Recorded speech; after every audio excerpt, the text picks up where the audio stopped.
рӯзатон бахайр ва пурфайз бошад корбарони гиромии озоди видео. Умедворем дар ҳар куҷое ки ҳастед хубу саломатед ва албатта ҳамроҳ бо радиои озодӣ ки пайваста талош мекунад шуморо дар ҷараёни хабарҳои тоза бигзорад. Соат бо вақти Прагада, бо вақти Москав 12 ва Душанбе 14 аст ва ман Шалои Гулхоҷат дар хизмати шумо айзон ҳастам бо хабарҳои тозаи Тоҷикистону ҷаҳон. интизор меравад дар нимаи дуввуми имрӯз бо як сафари кӯтоҳмуддат вазири корҳои хориҷии Узбекистон вориди Душанбе шавад. Азия плюс аз қабли манбааш дар ҳукумати кишвар менависад ки Абдулазиз Комилов бо президенти Тоҷикистон ва вазири корҳои хориҷӣ мулоқот мекунад. қарор аст Комилов даъватномаи Шавкат Мирзиёевро ба Эмомалии Раҳмон ҷиҳати ширкаташ дар як конференсияи байналмилалӣ ки моҳи июл дар Тошканд ба нақша гирифта шудааст супурад.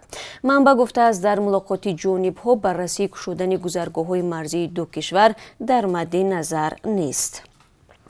хадамоти гумруки Тоҷикистон мегӯяд дар робита ба интиқоли 90 кило тилло 3 кормандаш боздошт шудааст. Раҳимзода Раҳмоналӣ, масъули хадамот, имрӯз дар нишасти матбуотӣ гуфт моҳи ноябри соли гузашта як гурӯҳ талоши аз Афғонистон тариқи Тоҷикистон ба шаҳри Дубай интиқол додани 90 кило тиллоро карданд. Дар робита ба ин амал дар фурудгоҳи Душанбе 7 нафар дастгир шуд ки 3 нафараш кормандони хадамоти гумрук мебошанд.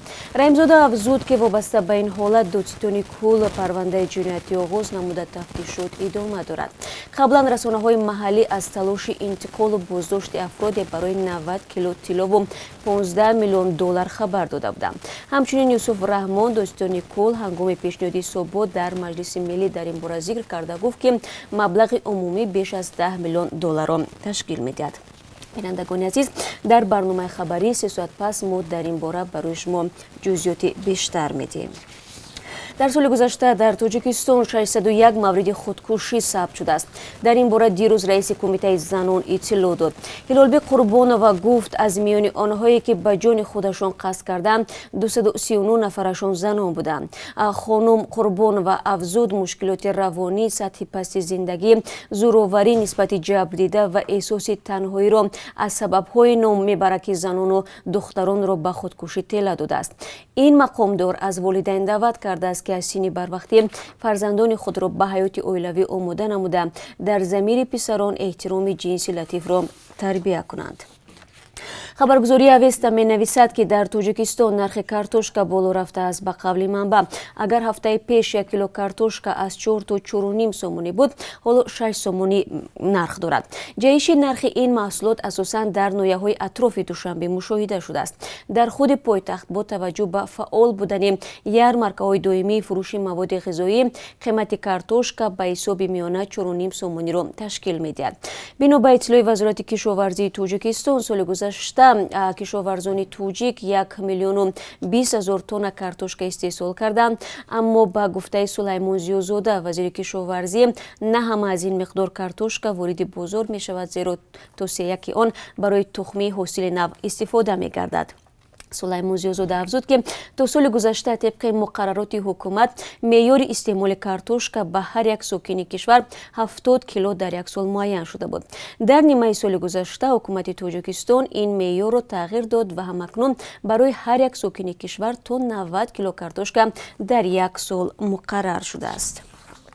хадамоти амнияти федералии Русия мегӯяд додгоҳи ин кишвар як сокини зодаи Осиёи марказиро ба 10 соли зиндон маҳкум кард. Самариддин Розиқов ба он айбдор шуд ки моҳи июли соли гузашта ҳангоми намоишҳои эътирозӣ дар Хабаровск зидди боздошти раиси вилоят Сергей Фургал бо истифода аз маводи тарканда мехост ҳамлаи террористӣ анҷом бидиҳад. ба гуфтаи ФСБ маҳкумшуда узви созмони террористии Катба Тавҳид вал ҷиҳод буда дар маблағгузории ин гурӯҳ ва ҷалби одамон барои анҷоми амалҳои террористӣ ширкат доштааст. манба меафзояд худи мард дар телеграм тарзи омода кардани коктейл молотовро ёд гирифта нақша доштааст ҳангоми гирдиамоӣ дар макони таҷаммуи одамон онро истифода кунад. ФСБ мегӯяд ӯ бо дастури раҳбарони террористони байналмилалӣ амал мекард. و دوستان عزیز، چون معمول سوال اکثریت شما در این روزها باز هم درباره آن است که کی مرز بین روسیه و تاجیکستان باز و پروازهای دائمی برقرار می شود. طبری هفته گذشته گفتیم باید یک گروه از نمایندگان روسیه به تاجیکستان آمده وضع اپیدمیولوژی را مربوط به کووید 19 بهاگذاری کنند و تنها بعد خلاصه این گروه روسیه تصمیم میگیرد که به پروازهای منتظم اجازت بدهد یا نه. هنوز این کمیسیون به تاجیکستان نآمده است و در صورت پیدا شدن معلوماتی نو در این باره ما حتما برایتان خبر خواهیم داد. حالا چون ماهای قبلی مسافران را از دوشنبه به روسیه و برعکس شرکت‌های هوایی دو کشور توسط پروازهای چارتری انتقال می‌دهند. 2 روز پیش آژانسی آویاسیای گراژدانی تاجیکستان گفته بود که با درخواست آنها شرکت سامان ایر از ماه دکامبر سال گذشته نرخ بلیط‌ها را 30% پایین برد.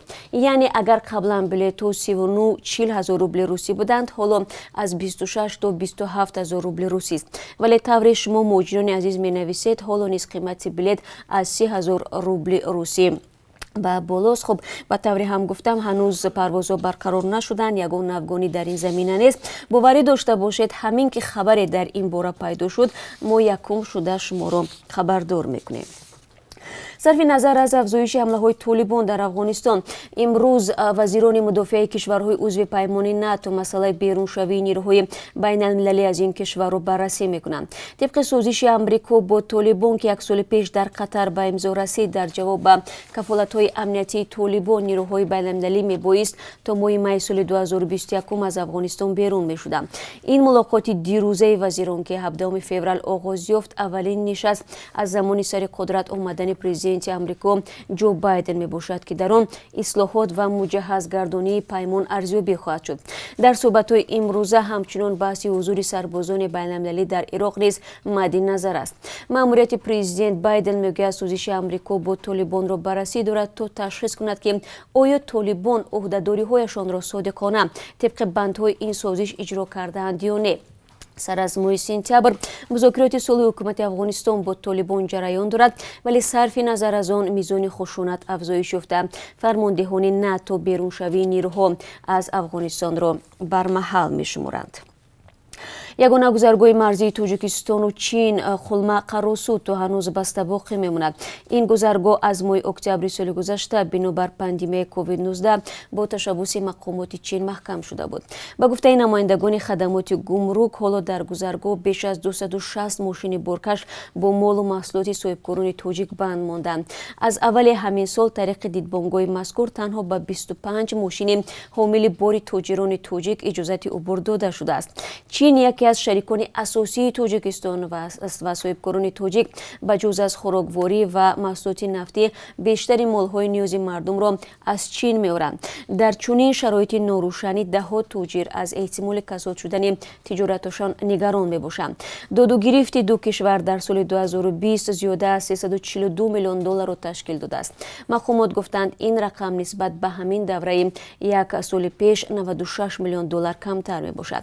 هفته جوری سیروژدین موریدین وزیر کار خارجه تاجیکستان در ملاقات با خبرنگاران اظهار امیدواری کرد که گذرگاه قلمت تا آخر همین ماه باز می شود. و بینندگان عزیز، چون همیشه در پایان صحبت برای شما درباره قرب اسعار خارجی معلومات میدیم. بانک ملی نرخ $1 را امروز 11 تومانی و 30 درم و 1 یورو را 13 تومانی و 63 درم تعیین کرده است. امروز 18 فوریه 1000 روبل روسی 152 تومانی و 30 درم نرخ‌گذاری شده است. این چند خبری تازه بود که خواستم در این ساعت برای شما بگویم. خبرهای بیشتر از این چون همیشه در دوام روز در برنامه خبری پیشنهاد شما می شود. شما را حتما منتظریم در برنامه از ساعت پس دوری گفتم در پخش مستقیم در همین جا. فراموش نکنید و اگر تا آن دم هر خبر رو یا ویدیوی جالبی داشتید لطفاً در اختیار رادیوی آزادی بگذارید. خود را احتیاط کنید و تا ملاقات نوبتی.